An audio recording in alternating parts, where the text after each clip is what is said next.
When Tunic was originally released in 2022, it was considered to be a neutral game that had even various debates as to what sort of classification it was. Some considered it to be a Souls-like, others considered it to be a standard role-playing based experience, others even considered it a platforming or adventure game. But there were also decent amounts of confusions as to what the video game represented. But the speculative scenario is this: there technically wasn't much story or lore in Tunic. Finchi, who developed Tunic, clearly held the game to be inspired by The Legend of Zelda, on various aspects or themes relating to The Legend of Zelda, on the depictions of story from Zelda most importantly. Even the protagonist in Tunic wears similar clothing to Link, uses various items relating to Link, or equipment and weapons from Link, as all of these had visible resemblances to what Link might have used in any given adventure from a Zelda video game. Soon after its release, there were even debates as to if it wasn't necessarily a tribute to the Legend of Zelda franchise, but a clear, blunt, or even subtle imitation of it.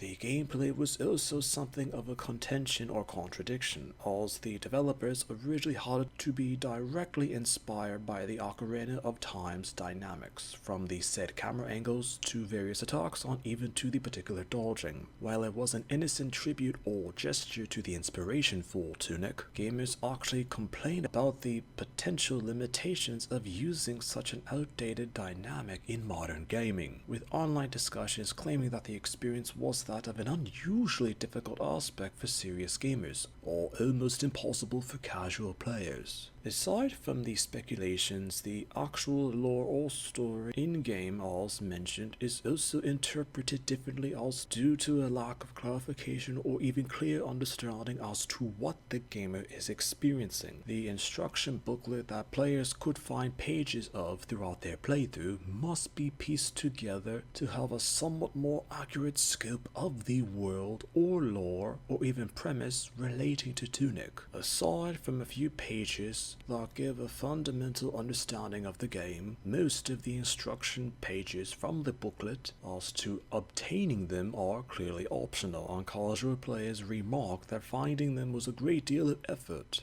Serious gamers commented further that due to the Hyrulean style language for a majority of the particular text, everything was still interpreted far too much than what should have been. Developer and artist Andrew Schulder's intentionally had the scope of mandatory aspects of lore to obtain be confusing to the casual point of view. The scope of the confusion depended on how much the player was willing to explore or do in terms of an extra aspect from the basic minimum required to complete the game. This meant that obtaining lore or experiencing events did not necessarily have to make that much sense to the player. One notable example was that the combat was From Software style, as this was reinforced by one weapon from the game, where the player could obtain a literal blunderbuss style gun, which was a clear reference to Bloodborne. Gamers complained that such a weapon for the player to use did not fit the aesthetic of the Zelda style world, and there was technically no lore or reason at which to explain why the weapon was in the game, even for the players to use it.